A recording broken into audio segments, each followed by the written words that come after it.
Rasulullah SAW bersabda, kullu bani Adam khatta'un wa khairul khatta'in at-tawwabun. Setiap anak Adam berdosa,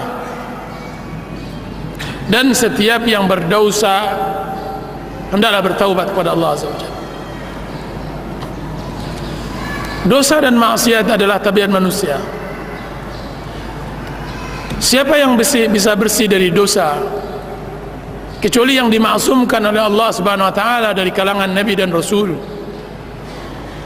Allah Subhanahu wa taala, Rasulullah SAW bersabda, "Lau lam tudhnibu la dhahaba Allahu bikum wa la atallahu biqaumin mudhnibin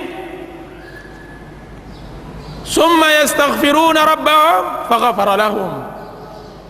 Jika seandainya kalian tidak berdosa, maka Allah Subhanahu wa taala akan buang kalian, dan akan Allah datangkan orang-orang yang berdosa, kemudian dia beristighfar kepada Allah, kemudian Allah ampunkan mereka. Jika seandainya kita tidak berdosa, bagaimana Allah Subhanahu wa taala menampakkan kasih sayangnya kepada kita? Jika seandainya kita tidak berdosa, bagaimana Allah Subhanahu wa taala memberikan rahmat, fadl, keutamaannya pada manusia? Jika seandainya kita tidak berdosa, bagaimana nikmatnya bermunajat kepada Allah?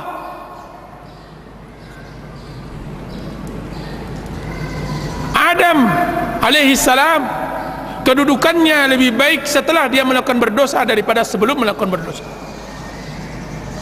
Kedudukannya lebih baik setelah berdosa daripada sebelum berdosa.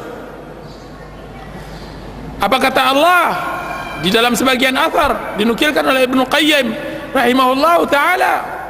Wahai Adam, dahulunya engkau datang kepada aku sebagaimana datangnya raja kepada raja, akan tapi sekarang engkau datang kepada aku sebagaimana datangnya budak kepada majikannya. Dan alangkah nikmatnya hidup menjadi budak Allah, hamba Allah, menghambakan diri kepada Allah Azza wa Jalla. Ibnu Qayyim rahimahullah mengatakan, aninul mudnibin ahabbu ilayya min tasbihil mudillin. Rintihan orang-orang yang berdosa lebih aku cintai daripada tasbih orang-orang yang sombong beribadah kepada Allah Azza wa Jalla. Orang-orang yang sombong, dia bertasbih, lebih hebat lagi tangisan orang yang melakukan dosa. Ibnu Qayyim rahimahullah juga mengatakan di dalam kitab Wabilus Sayyib, berapa banyak dosa seseorang mengantarkannya kepada surga, dan berapa banyak pula maksiat, dosa, pahala seseorang atau amal saleh seseorang mengantarkannya kepada neraka. Amal baik seseorang mengantarkannya kepada neraka. Kenapa? Karena ketika seorang hamba melakukan maksiat kepada Allah, dia bawakan dirinya bahwa dia adalah orang yang berdosa, hamba yang seharusnya beribadah, memenuhi dirinya dengan cinta, tunduk, tawakal. Sekarang dia telah berpaling, kemudian dia kembali bertaubat, bersimpuh, bertawakal, bermunajat kepada Allah, dan dengan dosanya tersebut, melalui dosanya tersebut, dia bisa bermuamalah di dalam ibadahnya kepada Allah, maka memasukkan dia ke surga. Ghamidiyah yang datang kepada Rasulullah sallallahu alaihi wasallam, yang dia mengatakan, ya Rasulullah, inni zanaitu fatahhirni. Ya Rasulullah, inni hubla minaz zina fatahhirni. Ya Rasulullah, sungguhnya aku hamil, sesungguhnya aku hamil dari zina, maka sucikan diriku. Ghamidiyah. Terus apa yang terjadi? Rasulullah SAW menolak dan melihat. Datang lagi wanita tersebut, dia mengatakan, ya Rasulullah, tahirni, sucikan diriku. Balik lagi dia ke sini, dia sucikan. Ya Rasulullah, saya mengerti bahwa engkau akan menolakku sebagaimana engkau tolak Ma'iz. Rasulullah SAW menolak Ma'iz.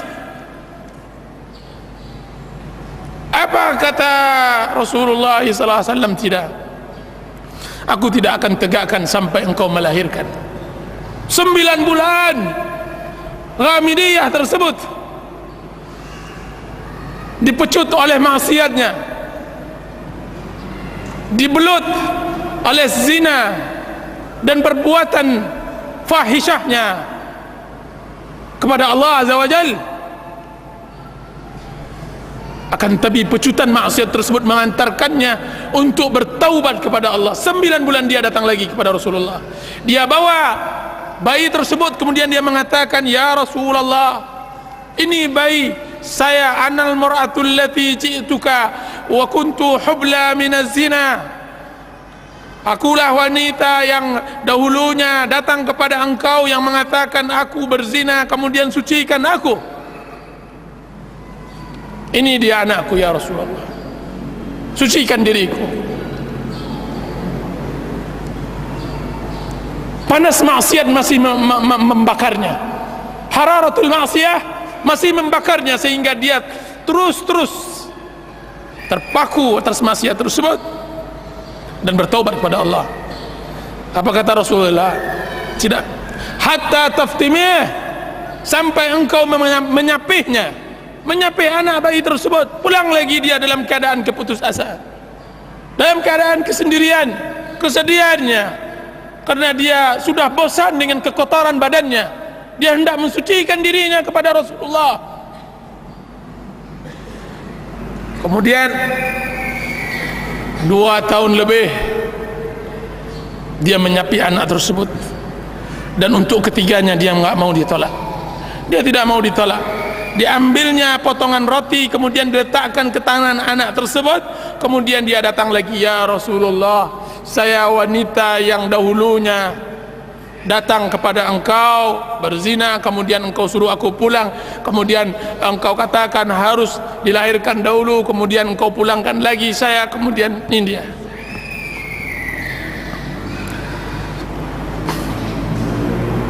Apa kata Rasulullah SAW? Periksa dia, apakah dia mempunyai junun, gila, semacamnya. Kemudian ditegakkan kepadanya had. Kemudian Khalid bin Walid melemparnya sampai darahnya mencerat ke wajah Khalid. Kemudian Khalid mencelanya. Apa kata Rasulullah SAW? La tasubbu, jangan cela dia wahai Khalid. Laqad tabat taubatan law tabat law tuqsamu ala ahli al-madinati lawasi'atuhum. Laqad tabat taubatan law qusimat ala ahli al-madinati wasi'atuhum.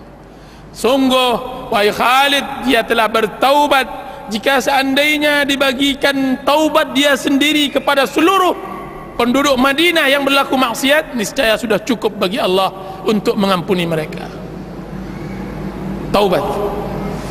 Jadi orang yang berbuat maksiat hendaklah bermuamalah dengan taubatnya, dengan maksiatnya, bermuamalah untuk dia bisa merasakan halawatul iman, merasakan manisnya iman. Sesungguhnya iman memiliki manis, rasakan itu. Rabbana zalamna anfusana wa illam taghfir lana wa tarhamna lanakunanna minal khasirin. Ya Allah, kami menzalimi diri kami.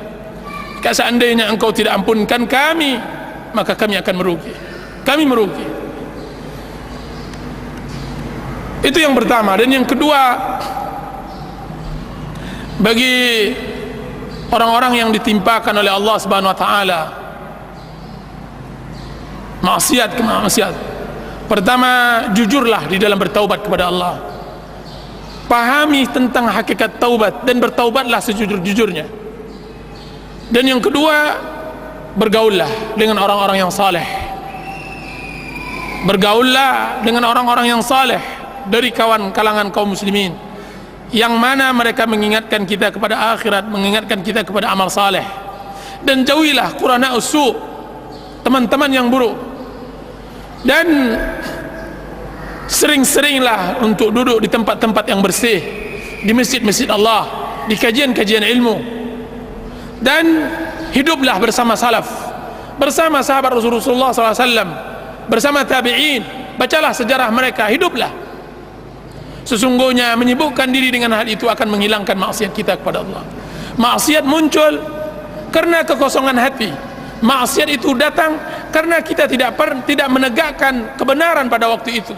Qul ja'al haqq wa zahaqal batil innal batila kana zahuqa. Ketika kebenaran kita tidak tegakkan, maka datang kebatilan akan menyerang. Pasukan kebatilan akan menyerang diri kita. Maka sibukkan diri dengan kebenaran. Hadiri majlis ta'lim, penuhi diri kita dengan zikir kepada Allah, dengan salat 5 waktu, dengan berbicara dan berbincang, mengingat akhirat bersama orang-orang saleh, membaca buku, menjadwalkan untuk sosial, menziarah orang sakit. Sibukkan diri, berziarah kubur, berinfak, bersedekah, bergotong royong, pergi ke tempat-tempat kesedihan orang-orang yang ditimpakan musibah. Berangkatlah, sibukkan diri anda dengan itu. Di Madinah ada seorang pemuda yang mana dia menadarkan dirinya setiap asar dia harus berangkat ke mustasfa, ke rumah sakit. Berangkat, dia nggak memiliki harta seperti anda, fakir, miskin. Dia mengatakan, saya tidak memiliki harta untuk bisa saya sedekahkan. Saya juga tidak punya keahlian yang saya bisa sedekahkan untuk Allah. Akan tetapi saya mempunyai kata-kata, sedikit kata-kata untuk bisa memberi pembalut kesedihan orang-orang yang sakit. Maka dia datang di rumah sakit setiap asar. Ketika hendak maghrib dia sholat berjamaah. Itu setiap harinya. Masya Allah. Harus ada kebaikan yang kita banggakan di hadapan Allah Azza wa Jalla. Harus ada kebaikan yang harus kita banggakan nanti di hadapan Allah. Jadi bertemanlah dengan orang-orang seperti itu, mudah-mudahan ada manfaatnya. Wallahu